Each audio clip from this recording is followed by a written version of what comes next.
Follow Paddy Power on Snapchat. The username is @ThePaddyPower, and we promise there won't be any boring snaps about gigs, the weather, or the gym. Hello and welcome to this Monday Postcast. I'm Maddie Plell, joined in the studio once again by James Hill. We've also got Tom Siegel and Sam Harley from Paddy Power on the line as well. First off, lads, we're going to review what was a really good Sunday action, if nothing else. Shergar Cup on Saturday as well, which was very enjoyable, with the girls winning, girls power. But we're going to go first off to France and review Alpha Centauri's win in the Prix Jacques Lemoyne. First off, Tom, thoughts on her? She blew them away again, didn't she? Yeah, best horse in training, isn't she, at the moment?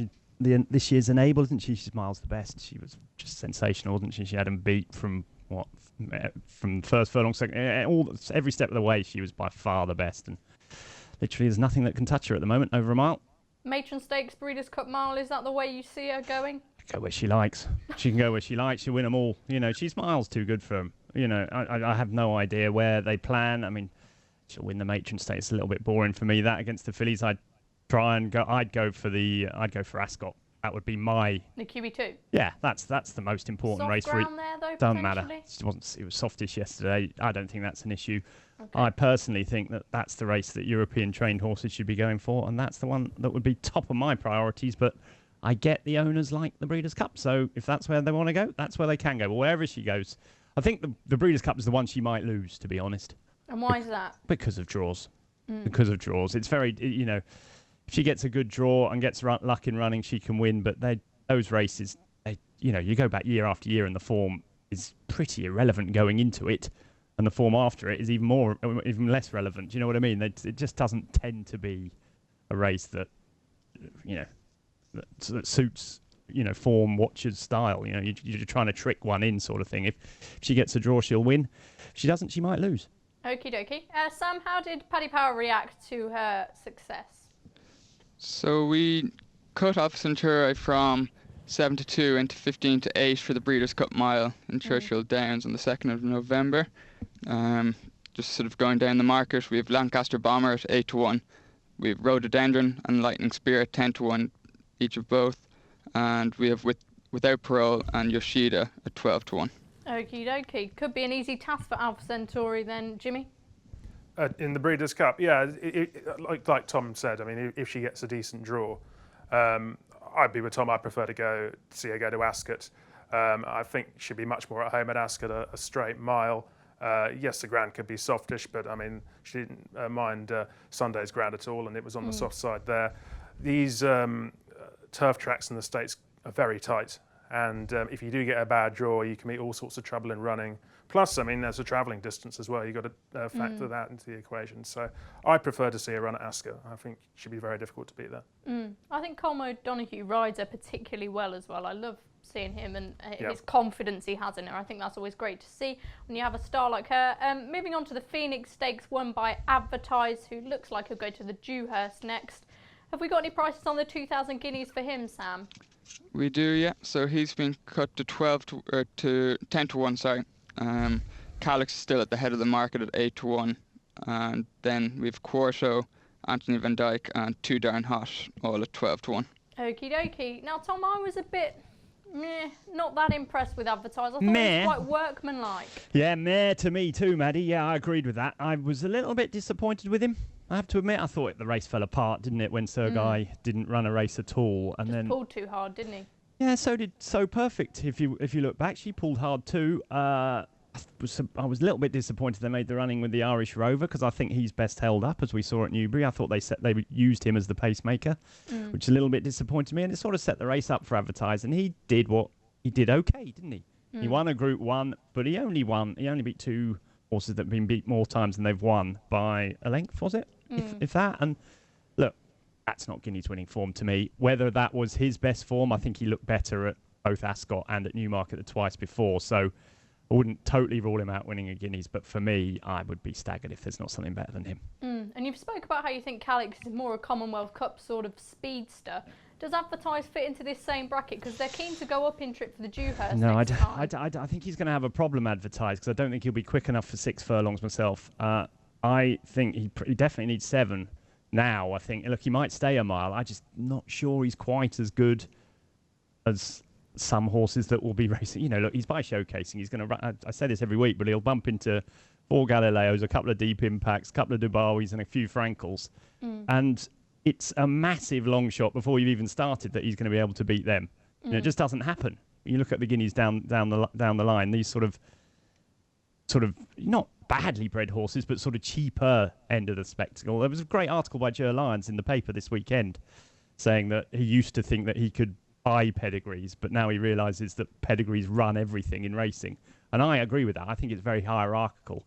I think for a showcasing trained by Martin, nothing against Martin Mead, he's a fantastic trainer, but for him to be able to beat John Gosden, you know, Godolphin, Aidan, it's a massive long shot before he's even started. So I'd be surprised if he could win a Guineas, and I think he's going to struggle to win over 6 furlongs. I think there'll be faster horses than him too. And Sergei Prokofiev down in trip with him, would you go? I don't know what you do with him. Give up.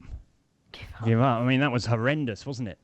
I mean, that was, you know, look, if that would have been any other trainer or any other horse, you'd write him off, wouldn't you? He was last, beaten miles, pulling too hard. I don't know if you've been a bit harsh. Jimmy, what do you reckon? I think he just pulled way too hard. Yeah, but so did the second horse, So Perfect, and she actually stayed on quite well. I didn't think he ran any race at all. Very disappointing. You give him another chance, but the jury's out on him now. Jimmy, you probably agree with me. Do you think very few top-class horses run like that ever, do they? You know, finish tailed off somewhere. It's really hard. I mean, I know... Yeah, because one of the things about having a really top-class horse is they're consistent. Correct. And that was and pretty desperate. they can overcome things, can't they? And he couldn't overcome anything. And they don't do anything wrong in their races very often, do they? He did so much wrong. I just thought it was horrible. Let's give Sam a word in edgeways. Sam, what did you make of advertising Sergei Prokofiev and the rest of them? Yeah, so just listening to Frank even post-race, he wasn't sort of as enthusiastic as he can be, sort of having ridden a very good horse. He sort of stated clearly that the step up to 7 was going to be the key, and probably with the Dewhurst Stakes being the next target. It sort of collapsed the race once Sergei Prokofiev sort of dropped out tamely, and then Indigo Balance drifted over to the stand side. It just left the 3 of them sort of battling it out in the middle. I did think he did well to battle, having the 2 O'Brien Raiders either side of him. I'd probably forgive Sergei Prokofiev the run, just small field. He sort of got left out and was given the chance to run freely, whereas in the Coventry he was dropped in and came from the back with a late run. So people were sort of slating the Ryan Moore ride in the Coventry, but it was probably done on purpose for that reason. Yeah. I'd still be of the opinion that we haven't really seen a top-class 2-year-old yet. And just even with the cloud over at the O'Brien yard, he might be holding off running some of his better class 2-year-olds. And so I'd say leave the Guineas market alone for the moment. Oh, you're harsh on Calix. You're harsh on Calix, Sam. Well, he's injured now, so obviously it's going to depend on his return. Isn't he? He's got to be good, him. Whether he's injured, you know, he was good, wasn't he? He does look good, but... I suppose he's out of the when he's going to reappear, it's going to be... whether we see him again at all is the question. Long time till we see him again. Yeah. Anyway, any other weekend highlights or eye catchers? Jim, I'll go to you first this time. Well, Unforgettable Filly was impressive at Haydock. Yeah. Wow. I mean, I don't know where that came from. Hugo Palmer's horses do seem to run better at Haydock than anywhere else. I should think he wishes he's running them there every day. But I mean, yeah, she had good form. I think she was 6th in the 1,000 Guineas last season, but she'd gone off the ball a bit. But she was brilliant there. Bit of a bizarre race, that wasn't it? I thought it was. Maybe the others just stopped and that they slightly flattered her, but. She just looked like she was cruising all over them the whole way. Looked in a different class, so they've definitely got to try group contests of her now. Main edition, she got the job done under a penalty. I thought the race worked out for her. She was able to boss it from the front.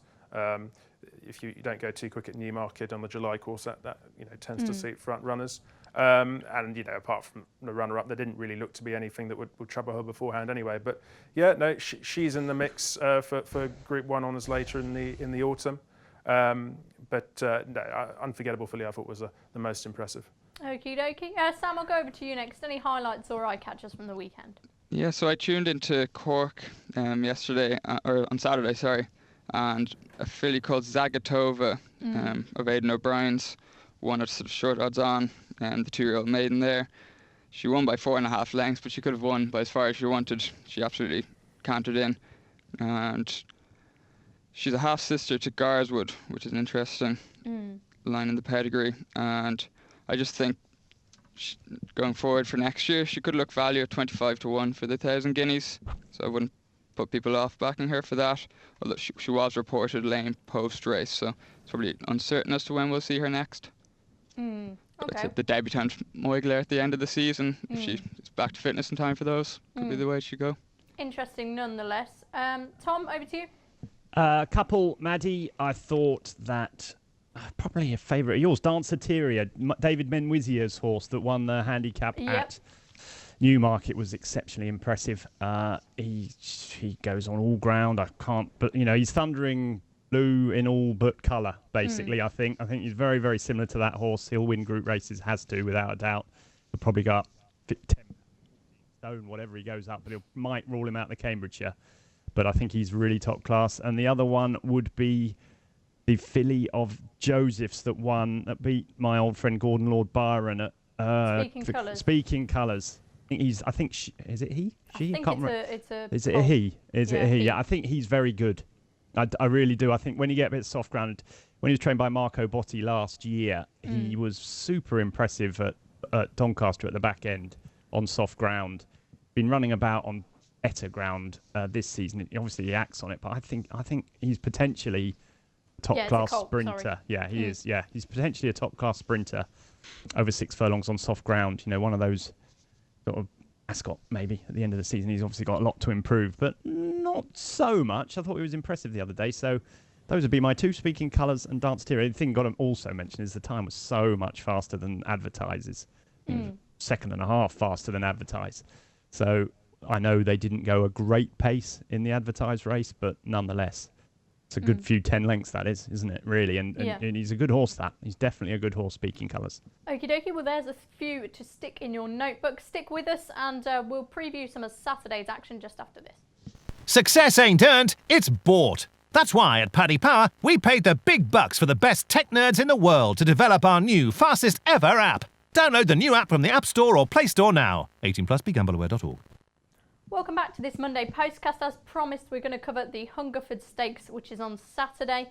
Some interesting contenders in this. Expert Eye, who was second in the Sussex Stakes, and Sir Dancelot, who won the Lennox Stakes with a last gasp win, could well head to Newbury for that Group 2. Sam, have you got any prices at the moment? Yeah, so we have Expert Eye at the top of the market at 9-4. We have Sir Dancelot 4-1, Gustav Klimt 5-1, Labrisa Breeze 6-1. We've Projection James Garfield both at 8-1, and then we've Breton Rock, Dubai, Lamato, and Fleet Review all at 10-1. Okie dokie, Sam, we'll go to you first. You an Expert Eye fan? So yeah, it's going to be nothing original for me here. I like Expert Eye. I think he's the obvious choice, dropping back to 7. He ran a blinder behind Lightning Spear in the Sussex Stakes. He just ran with the choke out a bit too much, and he did well to sort of hold on to stay there for second. Sir Dancelot was a good winner of the Lennox Stakes, and was also, he finished 4th in July Cup, so he's quite versatile. But I do think just Expert Eye getting the 3-year-old allowance should see him be good enough for this. Okay. Now, Tom, Expert Eye, he's a bit of a funny horse, isn't he? He's a bit all or nothing, but he was second last time, and it was a good run. Yeah, he's not my type of horse, really, Maddie. I'd love to see him at sprint trips myself. I think they should give him a crack at 6 furlongs. Look, if he runs, he's the form horse, clearly, but he's not a horse I'd want to get stuck in at a short price. Who would you want to get stuck into then, further down? Well, I think James Garfield is the second best horse in the race, but I just see these horses are coming back from Group 1 runs, aren't they? And whether the trainers will want to run them in Group 3 so quickly back, Group 2, sorry, the Hungerford Stakes so quickly back, I doubt either of them will turn up. Labrisa Breeze is a horse I love, but I'm not sure the rain's going to be around for him. Sir Dancelot, I should presume, will run. He did well to win, didn't he, at Goodwood? I'm quite interested in a horse of William Haggis's, actually, a horse I saw in the flesh at Newbury not long ago, a horse called Mankib, who I think is progressing quite stylishly. Whether he's good enough, I don't know. And I'm also I wonder whether Sir Michael Stout might actually run Dream of Dreams back up at 7 furlongs. Thought he was unlucky not to win. He's the sort of horse who you think would run here, isn't he? Yeah, I mean, he's not run over 7 for Sir Michael, but he won over 7 by 5 lengths, did he, last year when trained by... Oh, no, he was trained by Sir Michael then. But before Sir Michael got him, he was basically running over 6 furlongs. Sir Michael got him. He ran... Sorry, I got this completely wrong. He won over a mile, over 7 furlongs at Lingfield. But since then, he's done all his running over 6. I think the step back up to 7 will suit him. And I thought he was unlucky not to win at the track the other day when just behind projection. I think he probably should have won that day. So maybe if he stepped up to 7, I'd be interested in him. Okay, Jimmy, over to you. Are you an Expert Eye fan? Oh yeah, I'm a big Expert Eye fan. I'd just be surprised if he runs, Mads. I mean, he ran well enough in a Group 1 last time in the Sussex Stakes. Personally, I think he's better than that. And I would think we'll see him in a Group 1 again, probably at a mile. I think you've got to stick with Sir Lancelot. He's a solid horse in this race. He's been in form really for most of the season, and I think 7 furlongs, he's proven that to be his trip now. Le Brise, if he runs, would be interesting if there was a big field, because when he gets a fast pace, he's very, very good indeed. He finishes his races off so strongly. But I think he was a short price favourite for this race last year, and they just didn't go quickly enough for him at all. And in the end, he was outdone by the front runners. So I would prefer to stick with Sir Lancelot. He's coming here in good nick. Okay, the Darley Prix Morny is at Deauville on Sunday. Now, our main hope in that looks to be Pretty Pollyanna, Signora Cabello, True Mason, Landforce, some others who could turn up. And we've mentioned, Tom, sort of this season how you've not been very impressed with any of the fillies, but her form's working out well. I mean, Angel's Hideaway won really well in the Princess Margaret, and then, as Jimmy mentioned earlier, Main Edition won the Sweet Solera quite nicely. So she looks solid enough, doesn't she? Oh no, she's very good. Yeah. Oh God, I if I've said that I don't like the 2-year-old fillies, it would have been before Pretty Pollyanna run, before Pretty Pollyanna run in the Cherry, whatever it was. Yeah. I'm so rubbish at names these days. I've got Alzheimer's. I must have. But I think she was exceptionally good that day. I know there was a lot of messing around, but you know, the time was good, the form's good, everything about it's worked out really well. If she runs, it will take a really good one to beat her. Okay. Sam, no betting on this race, but are you a Pretty Polly fan as well? Pretty Pollyanna, sorry. The one I'd like there, if he goes, would be Landforce. He'd probably be the likely number 1 string. Typical, isn't it? Irish Aidan O'Brien connection. Absolutely. Stick loyal to the home territory. But yeah, I thought he won the Richmond Stakes at Goodwood quite impressively, beating Marie's Diamond, who won the Railway Stakes at the Curragh. So that the form adds up there. And just even going back to his run in the Norfolk form's worked out well since as well. With Rumble in the Jungle coming out and winning since. So, no, he'd be the one for me. Okay, Landforce for Sam. Jimmy, who are you siding with? The one I like is True Mason. Okay, bit of a left field shot then. Yeah, but I thought that he ran really well. It was in the Papan, wasn't it, last time behind Signora Cabello. Who also runs, we should note. Yeah, and she's a real tough filly. I mean, she'll take a lot of beating in her own right. But True Mason, I mean, the stable won this last year, didn't they? And I think the owners won it before as well with Dream Ahead. So good pedigree to win it this year. And he's really improving, coming on leaps and bounds, and seems to handle most conditions, which is helpful. Okay, now we're just going to take a quick break, but after that we're going to talk about the jumps a little bit more, and I'll also fire some questions at the panel. Check out Paddy's Rewards Club. Simply place 5 bets of £10 or more across any sport in a week, and you'll get a free £10 bet then next week. T&Cs apply. 18+, begambleaware.org. Welcome back. Now, as I mentioned, we're going to have a brief chat on the jump season so far. Harry Skelton is racing ahead in the Jockeys Championship. Sam, what price is he to topple Richard Johnson? So, for Harry Skelton, we have him in at 10 to 11. We have Richard Johnson 10 to 11. We have Harry Skelton evens. Brian Hughes 13 to 2, and then Sam Twiston-Davis and Aidan Coleman both at 50 to 1. So not much splitting the two at the top. As you said, Harry Skelton's sort of stormed clear at the start of the season. I think it's 26 winners ahead of Richard Johnson as things stand. I was actually looking at the strike race this morning, and he's had a strike rate of 34% so far this season, which is just phenomenal. Yeah. And just Johnson's had 50 more rides than him, so I think it's interesting how Skelton doesn't ride for any outside stables. I think he sort of took up 2 or 3 outside rides last season. So if anything was to peg him back, it could be that. Correct me if I'm wrong here, but hasn't he got a new age? Isn't Ian Popham his jockey's agent now, so maybe he's going to try and get him some more outside rides. Could be wrong there. Yeah, it could be useful just depending on the one stable. If Dan happened to go out of form, it could be detrimental to his title chances. Yeah, exactly. Tom, what do you envisage happening for the rest of the jump season? Do you think Johnson's always a certainty to claw him back, or do you think there's time for a bit of a changing of the guard already? I don't think he's a certainty by any minute. If you look at the prices, I'll tell you that he's not a certainty.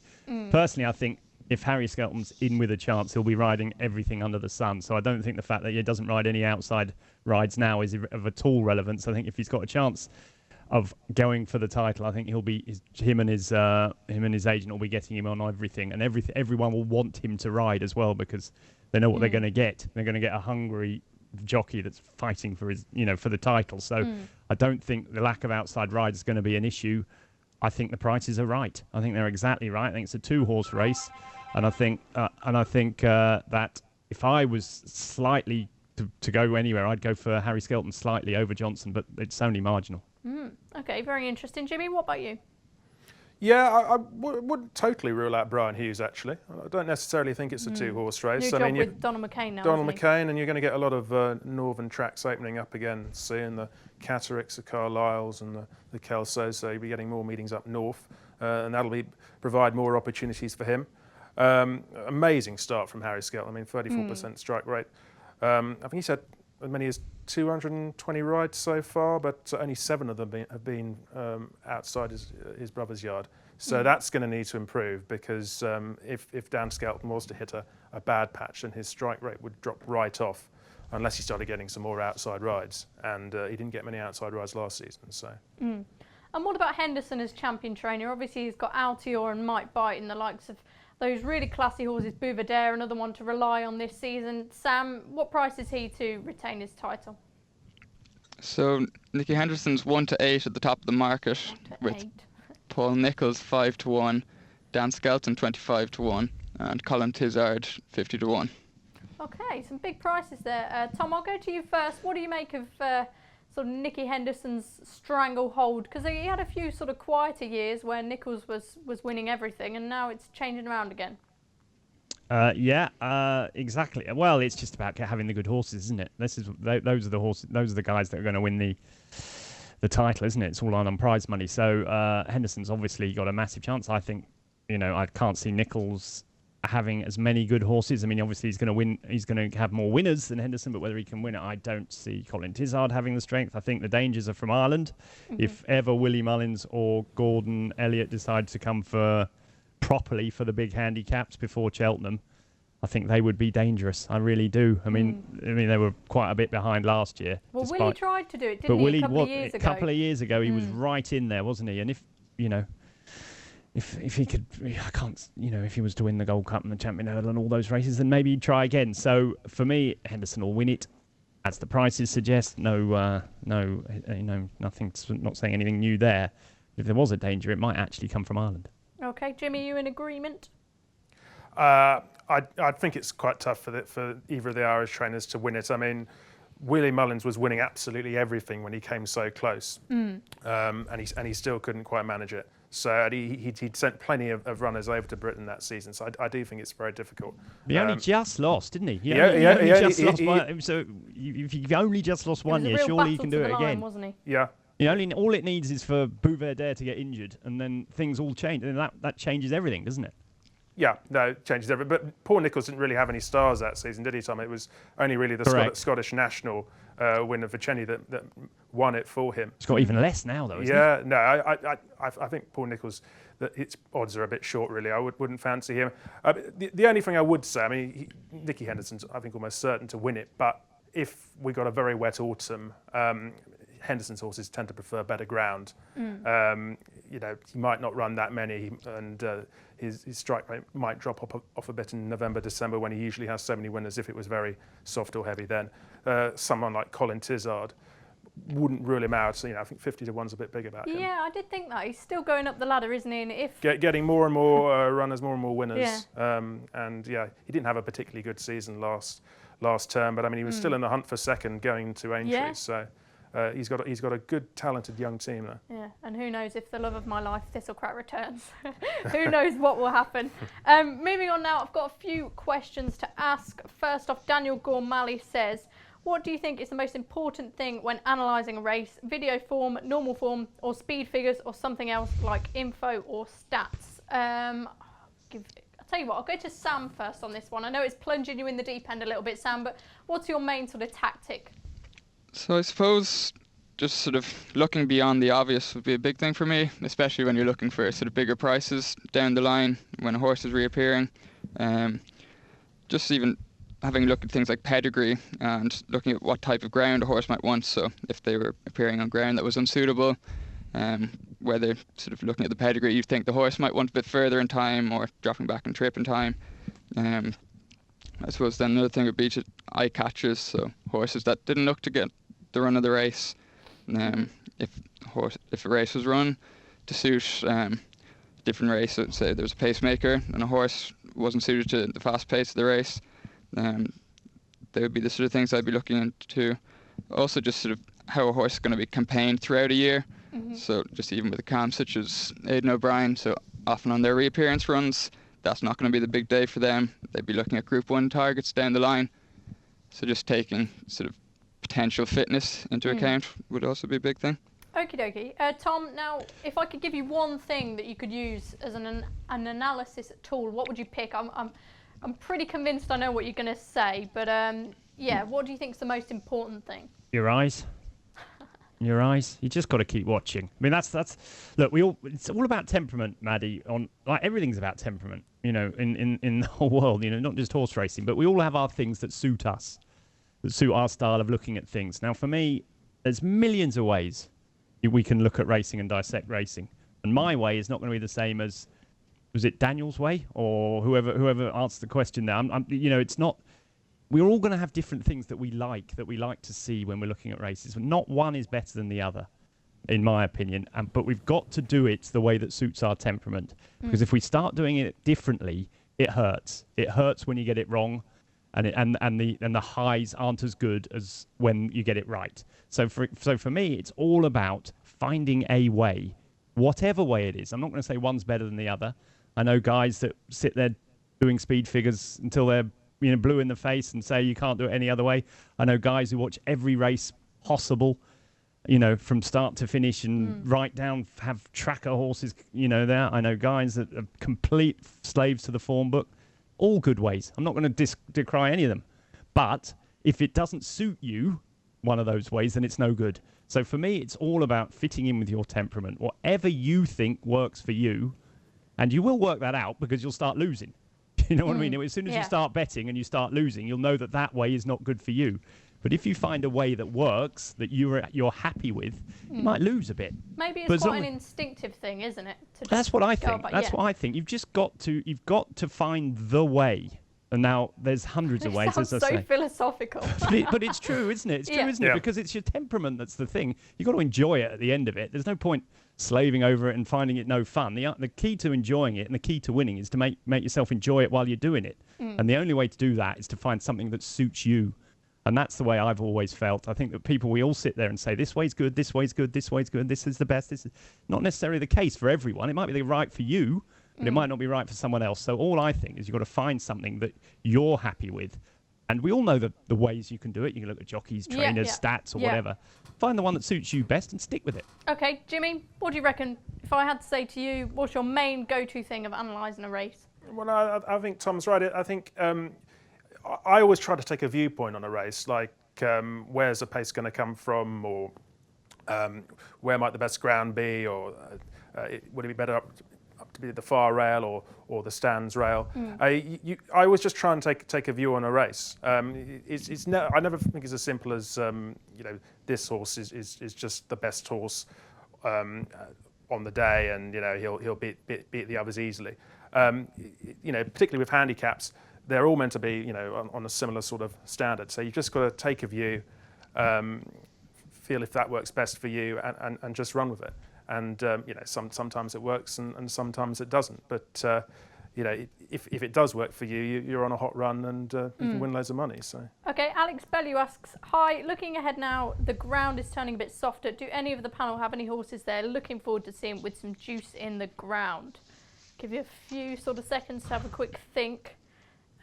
Jimmy, any horses that you think need soft ground that it could be particularly interesting come the autumn?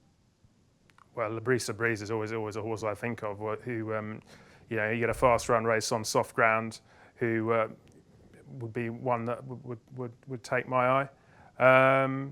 And Roaring Lion's a horse I've been looking forward to, not necessarily for soft ground, but a horse that will come right in the autumn.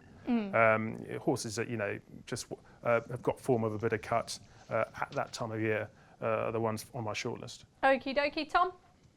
Few, Maddie Cracksman, obviously boring, but Cracksman. Looking forward to seeing him back on soft ground. Ben Battle.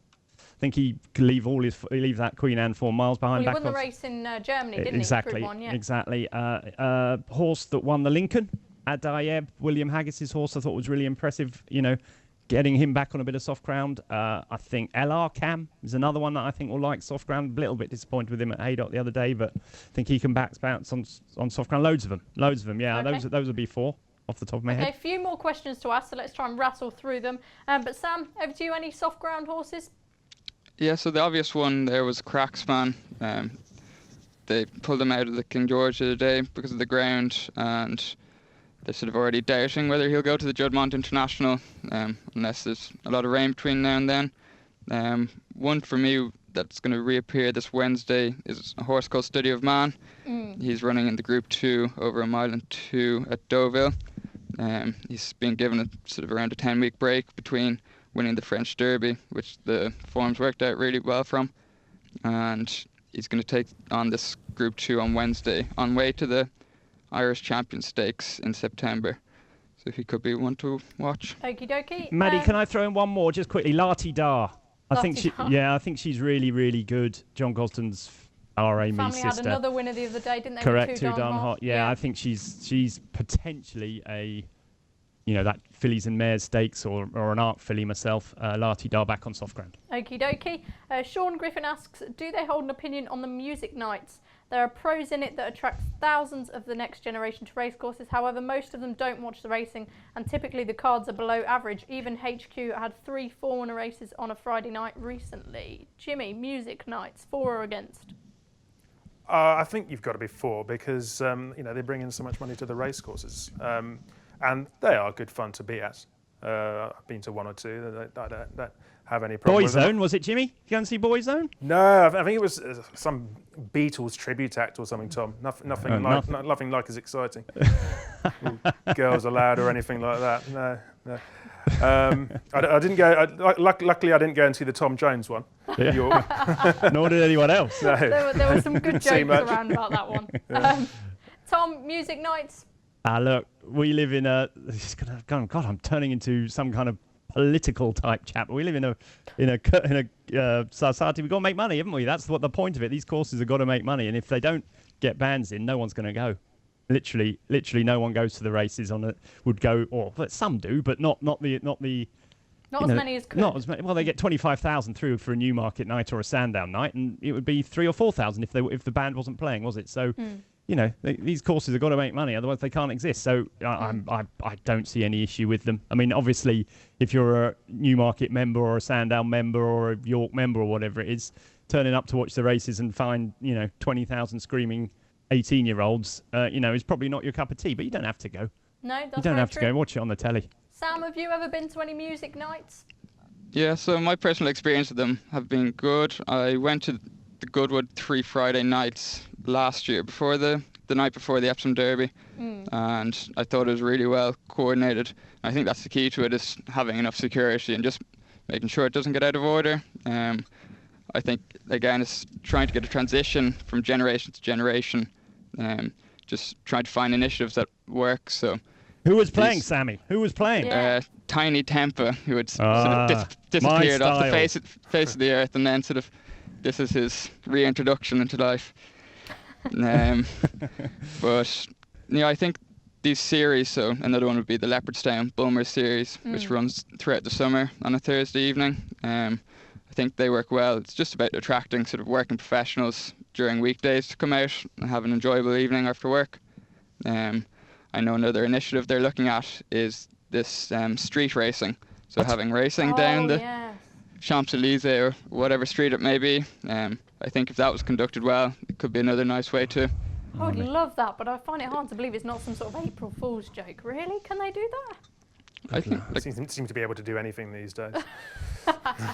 I tell you what, I don't fancy that much. Imagine if a horse got hurt doing that with the end of racing, wouldn't it? That's Can't right. happen that. Anyway, sticking with the music theme, and our final question, it's directed at Tom, but I'm going to ask you all anyway. Jordan Yates asks, what's Tom Siegel's favourite Meatloaf song? Meatloaf. I've eaten plenty of meatloaf, but I can't think of a meat. Well, actually, I haven't recently, funnily enough. Meatloaf. What? Bat out of hell. Come on, give us some. Why meatloaf? Yeah, why Meatloaf? Idea. Does he think I look like Meatloaf? I have been referred to Meatloaf and Gerard Depardieu in my time. Meatloaf. I can't think of any songs. What's his name? I don't even know. What? The bloke who wrote it in. Jordan was Yates, it? Yeah. Jordan Yates. 2 out of 3 ain't bad. There we are. I've just looked it up on Google. Mr. Google's helped me out. Bat out of hell, 2 out of 3 ain't bad. And I can't think of any others. So, but are you a big Meatloaf fan? A casual lister? No, I am not a Meatloaf fan at all in any shape or form What music whatsoever. do you like then? I like sort of stuff like Eminem. Really? Yeah, Eminem and Macklemore are my stuff. This is massive news. We need to get Jack McCarran on a new I can just imagine like Tom in his like dark glasses and cap back to front rapping away. That's it. That's it. You got me. We need to get you on this. Jimmy, Meatloaf fan or something else? Not Meatloaf, no. I'm a big Elvis fan, Mads, actually. Elvis, Van Morrison, Elvis. that's my sort of music, yeah. Classy. And Sam, come on, the younger generation, we gotta show them how it's done somehow. What music are you into? We're never going to have heard of any of these people, Maddie. I'm fairly music deaf, to be honest. Anything that's sort of catchy and I can sing along to, whatever. But I just quickly like to give a mention to a charitable cause. Sure, yeah, go for it. For Irish listeners. So tomorrow evening in Newbridge, Jim Bulger and Davy Russell have organised Hurling for Cancer. So they've both brought together 2 teams to take each other on in St. Conleth's Park tomorrow evening at 6 o'clock, and tickets will be available on the gate. So I'd just like to make people aware of that. Far more sensible and a much more worthwhile thing to be talking about. And you know what else? It avoided you telling us what music you like, Maddie. Come on. I'm never going to do that. Nope. I'm the one who has all the power sat in this chair. Deary me. On that bombshell, don't forget, if you enjoy these shows, please rate, review and subscribe to them wherever you're listening to us. We'll be back on Thursday to preview the weekend's action, and don't forget to tune into our golf and football podcasts, which are now weekly. Until next time, you don't have to listen to me telling you about what music I like. Enjoy your racing and goodbye. Check out Paddy's Rewards Club. Simply place 5 bets of £10 or more across any sport in a week, and you'll get a free £10 bet then next week. T&Cs apply. 18+. BeGambleAware.org.